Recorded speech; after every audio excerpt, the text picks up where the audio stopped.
you're probably not going to believe it, because when somebody brought it to my attention today, I didn't believe it, because in the history of diplomacy, I didn't think this was possible. When you invite someone into your home, you have a duty and a responsibility to be cordial with them. You can get your point across, but you have to show some degree of class and congeniality, and not act like a common thug, or two common thugs, two low life common thugs. That's not the way you treat someone and you invite them into your home. But this is not a normal home, and these are not normal people. This is what happened in the American White House today. For 4 years in the United States of America, we had a president who stood up at press conferences and talked tough about Vladimir Putin, and then Putin invaded Ukraine. And Okay, so just for context, this is the American Vice President, J.D. Vance, a nothing burger who recently who wrote a book called Hillbilly Elegy. And of course, Donald Trump, a grifter, a low-life grifter, talking to the elected president of Ukraine, Volodymyr Zelenskyy, whom Donald Trump invited to the White House for a meeting. Obviously, Zelenskyy didn't want to sign away the Ukrainian people's precious metals, precious earth metals. I think that's behind this attack on Zelenskyy. But I'll let you decide for yourself. Destroyed a significant chunk of the country. The path to peace and the path to prosperity is maybe engaging in diplomacy. We tried the pathway of Joe Biden of thumping our chest and pretending that the president of the United States' words mattered more than the president of the United States' actions. What makes America a good country is America engaging in diplomacy. That's what President Trump is doing. Can I ask you? Sure. Yeah? Yeah. Okay. So he occupied our parts, big parts of Ukraine, part of East and Crimea. So he occupied it on 2014. So during a lot of years, so I'm not speaking about just Biden, but those time was Obama, then President Obama, then President Trump, then President Biden, now the President Trump, and God bless, now President Trump will stop him. But during 2014, nobody stopped him. He just occupied and took. He killed people. You know what the contact 2015. 2014. 2014 and 2014. 2014? Yeah. So I was not here. Yeah, but That's exactly right. Yes, but during 2014 till 2022, the situation the same. The people have been dying on the contact line. Nobody stopped him. You know that we had conversations with him, a lot of conversation, my bilateral conversation, and we signed with him, me, like a new president. In 2019, I signed with him the deal. I signed with him, Macron and Merkel, we signed ceasefire. Ceasefire, all of them told me that he will never go. We signed with him with gas contract. Yes, but after that, he broken the ceasefire. He killed our people and he didn't exchange prisoners. We signed the exchange of prisoners, but he didn't do it. What kind of diplomacy, JD, you are speaking about? What do you mean? I'm talking about the kind of diplomacy that's going to end the destruction of your country. Yes, but if you Mr. President, with respect, I think it's disrespectful for you to come into the Oval Office and try to litigate this in front of the American media. Right now, you guys are going around and forcing conscripts to the front lines because you have manpower problems. You should be thanking the president for trying to bring it into this conflict. Have you ever been to Ukraine that you say what problems we have? I have been to. Count one. I've actually watched and seen the stories, and I know what happens is you bring them on a propaganda tour, Mr. President. Do you disagree that you've had problems bringing people into your military? And do you think that it's respectful to come to the Oval Office of the United States of America and attack the administration that is trying to prevent the destruction of your country? A lot of questions. Let's start from the beginning. Sure. First of all, during the war, everybody has problems. Even you, but you have nice ocean. and don't feel now, but you will feel it in the future. God You don't- bless. You don't know that. God bless. You don't God know. bless. You will Don't- not you have gotta- war. Don't tell us what we're going to feel. We're trying to solve a problem. Don't tell us what we're going to feel. I'm not telling you. Because I'm you're in no answering position to questions. dictate that. That's Remember exactly what this. you're I'm not You're in no position to dictate what we're going to feel. You We're will- going to feel very you will good. feel influence. We're going to feel very I'm good and telling very You strong. will feel influence. You're right now not in a very good position. You've allowed From the yourself very- to be in a from very the bad very position, beginning and of he the happens war. to be right about From it. the very beginning of the war. You're not in a Mr. good Brown, position. I You don't was have the cards right now. With us, you start I'm having not playing cards. cards. Right now, you don't. I'm very You're playing serious, cards. Mr. President. You're I'm playing very cards. serious. You're gambling I'm the with the president lives in of war. millions of people. You think You're gambling with World War III. What do you You're think about- gambling with what do you World think about- War III. And Me? what you're doing is very disrespectful to the country, this country. I'm That's with back all to you. respect to you. Far more than a lot of people said they should have. Have you said thank you once this A lot entire of meeting? times. No, in this Even entire meeting, have today. you said thank Even you? today. You went to Pennsylvania and campaigned for the opposition in October. Offer some words of appreciation for the United States of America and the president who's trying to save your country. Please, you think that if you will speak very loudly about the war, you He's can... not speaking loudly. He's not Yeah. speaking loudly. Your country's Can I- in big can I- trouble. Can I Wait a answer? minute. No. Can You've I- done a lot of talking. Your country is in big trouble. I know. You're not I winning. know. You're not winning this. You have a damn We- good chance of we are coming out staying- okay because of Mr. us. President, we are staying in our country, staying strong from the very beginning of the war. We've been alone, and we are thankful. I said thanks You haven't in been this alone. cabinet, You and haven't not been only alone. in this We cabinet. gave you, through I this said stupid thank- president, $350 billion. You We voted gave for you your president. military equipment. You And you voted men for are your brave, but they had to use our military. What about West? If you didn't have You our invited military equipment, You invited if me you to didn't have our military equipment, this war would have been over in 2 weeks. in 3 okay? days. I heard it from Putin. In 3 days. This is something Maybe new. less. In 2 weeks. Of course, yes. It's going to be a very hard thing to do business like this. I Again, tell you. to say thank you, I except, said a lot of except times that there, thank you except to that, American people. except that there are disagreements, and let's go litigate those disagreements rather than trying to fight it out in the American media when you're wrong. We know that you're wrong. But you see, I think it's good for the American people to see what's going on. I understand, sir. I think it's very I understand. important. That's why I kept this going so long. You have to be thankful. You I'm- don't have the I'm cards. thankful. You're buried there. I'm- Your people are I can dying. tell you You're again, running I low on know. soldiers. Don't, Listen, don't, you're please, running Mr. low on President. soldiers. It would be a damn good thing. And Mr. then you tell us, I don't want a ceasefire. I don't want a ceasefire. I want to go and I wanted this.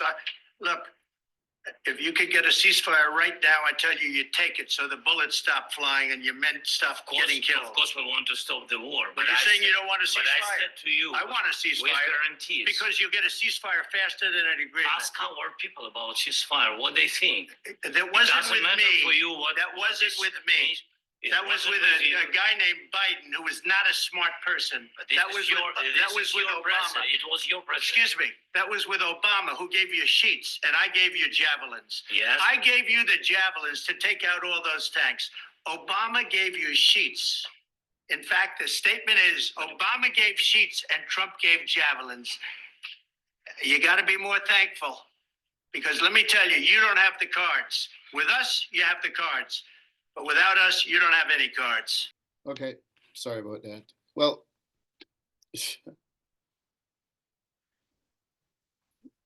first of all, there's a lot the American public doesn't understand about how the war started in Ukraine. And that's one thing the Democrats never spoke about. And it's another thing that Republicans don't talk about. But of course, everybody understands that Trump and Vance are not ordinary American leaders. So here's the fact as it regards, and I will quickly try to explain it as regards Ukraine and why Russia invaded Ukraine.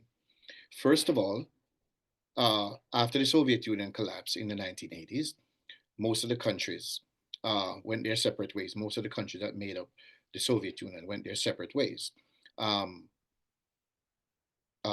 If you look at the map now, many of those countries are now under the NATO umbrella.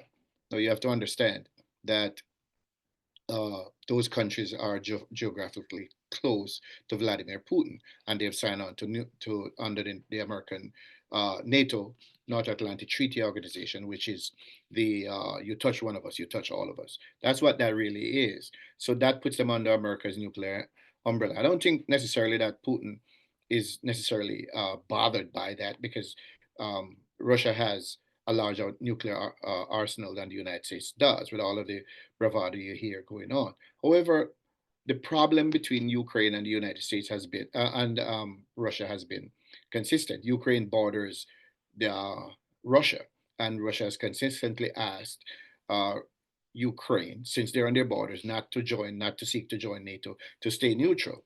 And truthfully, Vladimir Putin had made no attempts, had made no attempts to invade Ukraine prior to the Ukrainians' consistent attempt to get under the nuclear umbrella of NATO. Now, what would that mean had Ukraine been allowed to join NATO? It would mean that NATO troops would be on Russia's border. And we do know that the Americans would not like to have Russian troops on their border. How do I know? Well, let's go back to, I think, 1962, during the Cuban Missile Crisis, when Nikita Khrushchev placed nuclear warheads on Cuban soil. And many Americans talked about how the world came to a close to a cataclysmic end. The fact is, it wasn't that true. It's not exactly how things went. The fact of the matter is that uh, America had nuclear warheads in Turkey, next door to Russia, and Nikita Khrushchev, the Soviet president, told the new young Kennedy, American President Kennedy, to remove those nuclear warheads. And this is why this Kennedy refused, and so Nikita Khrushchev placed nuclear weapons on Cuban soil, which is 90 miles away from Miami. Realistically, all that was going on in newspapers, it wasn't that serious behind the scenes, because there were back channel conversations happening where Nikita Khrushchev said, "You remove the nuclear weapons you have in Turkey, and I'll gladly remove the weapons I have in Cuba." So yes, we have, and that's what happened. And so in American propaganda, that was written off as a great victory for Kennedy, when in fact it wasn't.